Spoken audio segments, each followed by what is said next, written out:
você que ainda não é inscrito, se inscreva no canal, acione o sininho das notificações e deixe aquele joinha que fortalece o nosso trabalho. E vamos para o vídeo. O Congresso instalou nesta quinta-feira a Comissão Parlamentar Mista de Inquérito dos atos de 8 de janeiro. A primeira sessão do colegiado foi usada para eleger os cargos da mesa diretora. Como presidente, foi escolhido o deputado Arthur Maia, do União Brasil da Bahia.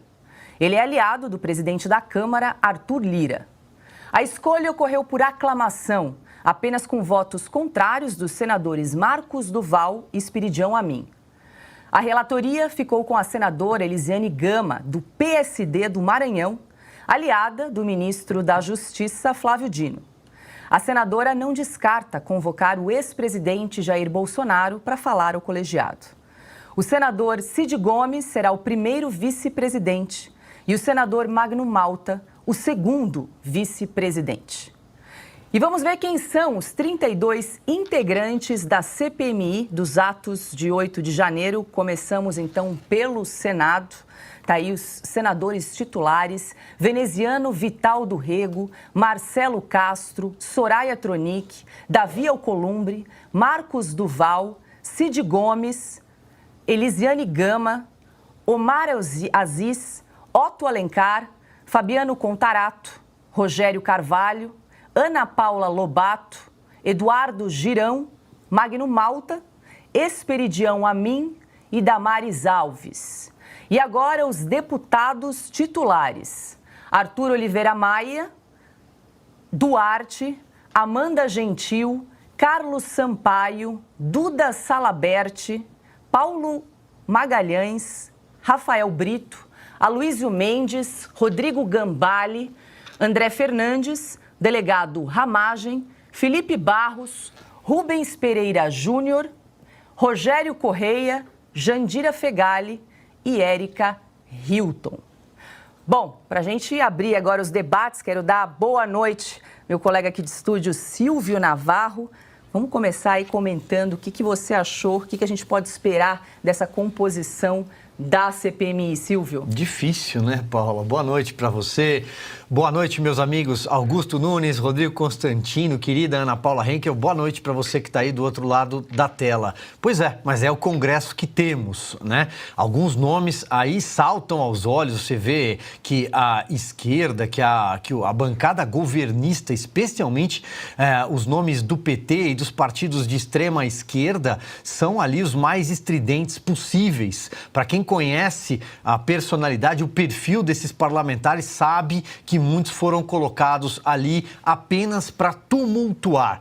Estranhei, né, a ausência do André Janones, mas acho que nesse caso nem o governo achou melhor colocá-lo lá para não ter nenhum tipo de risco com o imprevisível André Janones, para falar o mínimo aqui.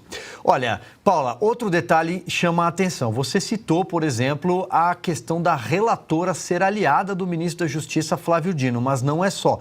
São 6 parlamentares do Maranhão numa comissão que tem 32 nomes.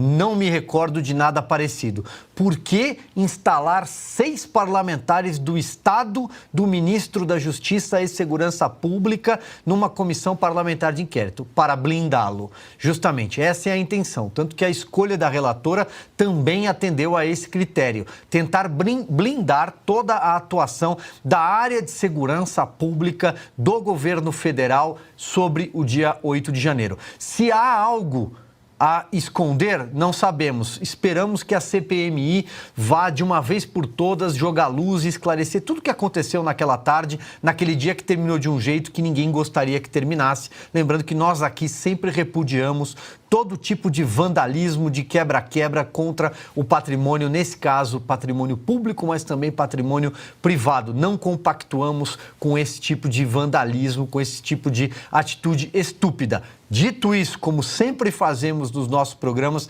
desde o dia 9 de janeiro, esperamos que essa CPMI, de uma vez por todas, vai esclarecer se 1.500 pessoas que foram embarcadas em ônibus, levadas para um ginásio sem saber o que estava acontecendo e terminaram presas, alguns já cumprindo pena praticamente, outros estão em casa com tornozeleira eletrônica.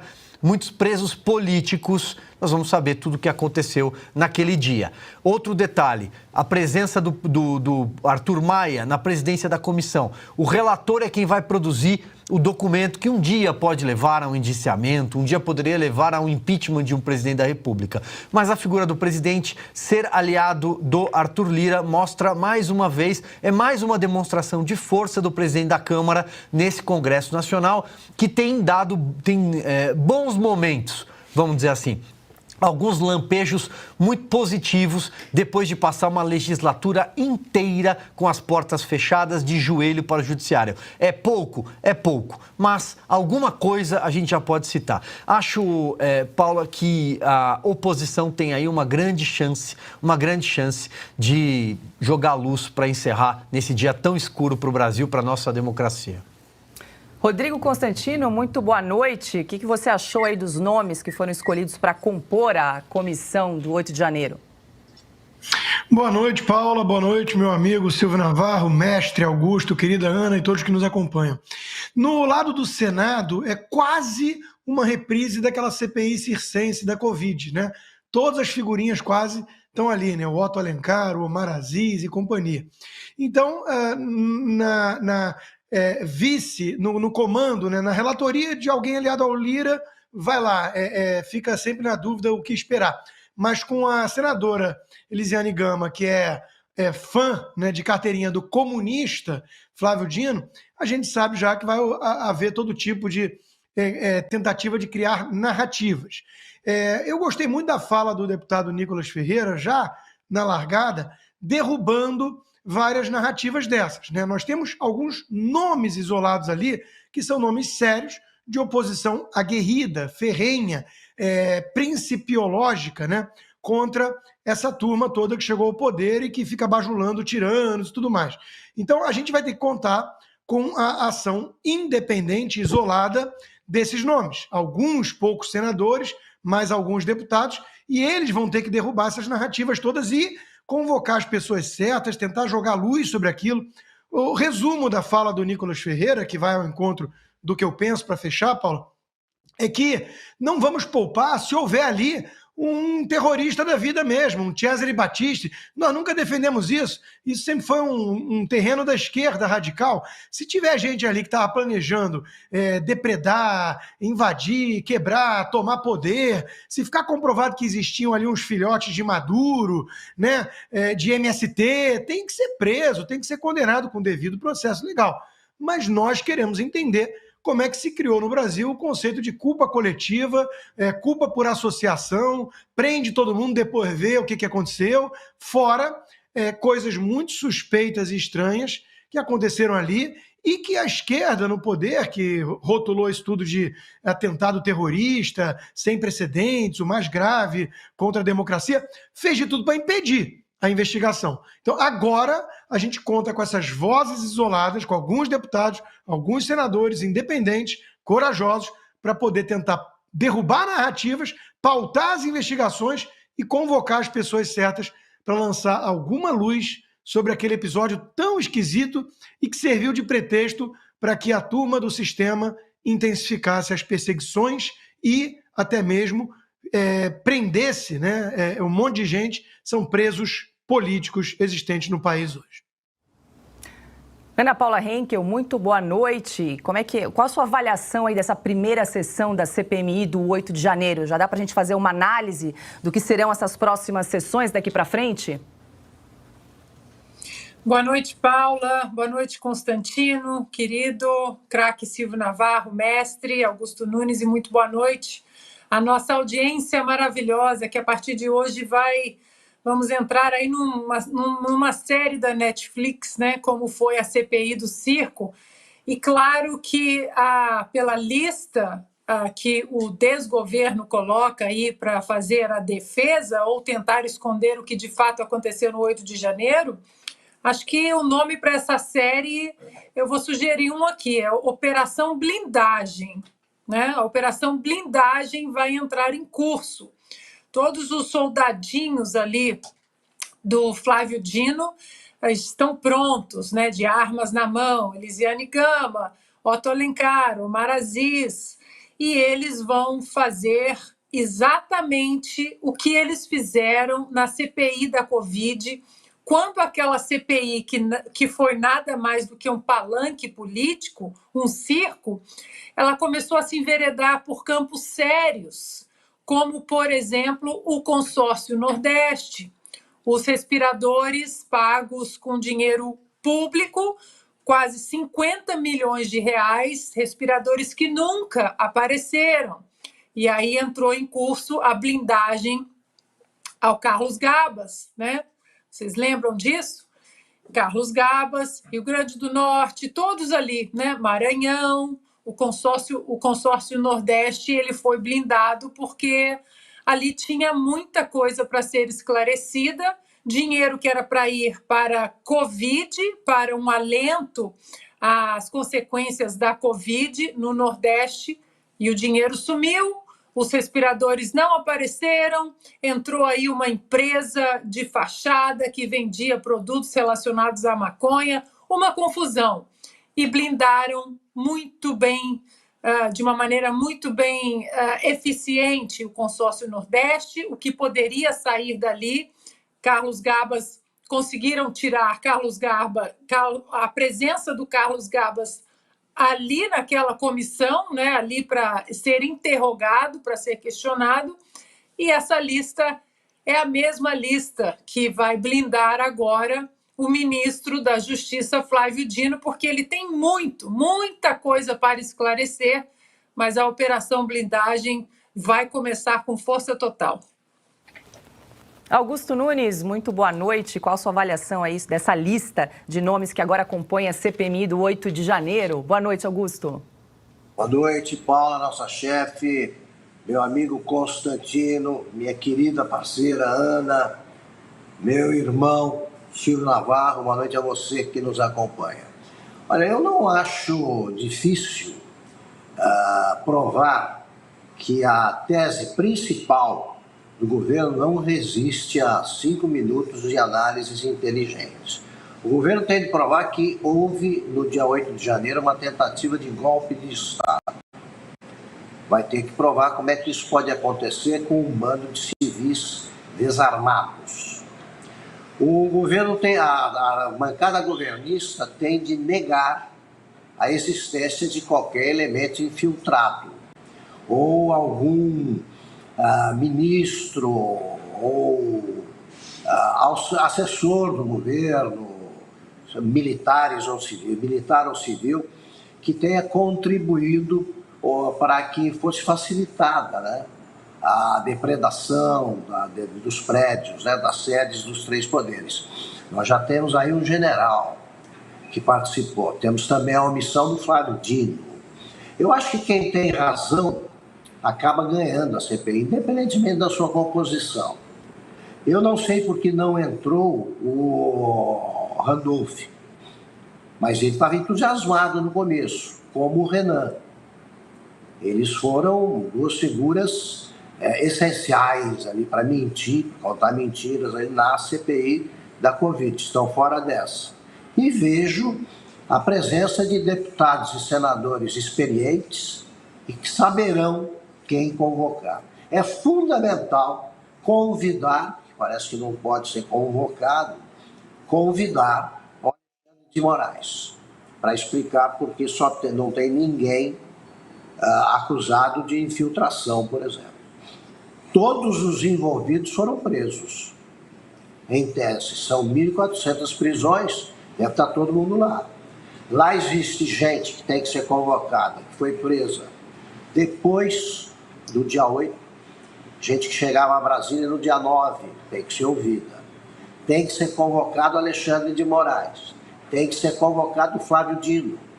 Ali ele não vai contar a favor, não vai aquela suruba da Câmara, que nem fica xingando um colega ao lado ali, não. Em CPIs sempre aparecem parlamentares que se destacam pelo bom desempenho. Por incrível que pareça, o Eduardo Paes foi fundamental no desmonte na transformação da CPI dos Correios, da CPI do Mensalão. O Onyx Lorenzoni, mesma coisa. Então vai aparecer muita gente.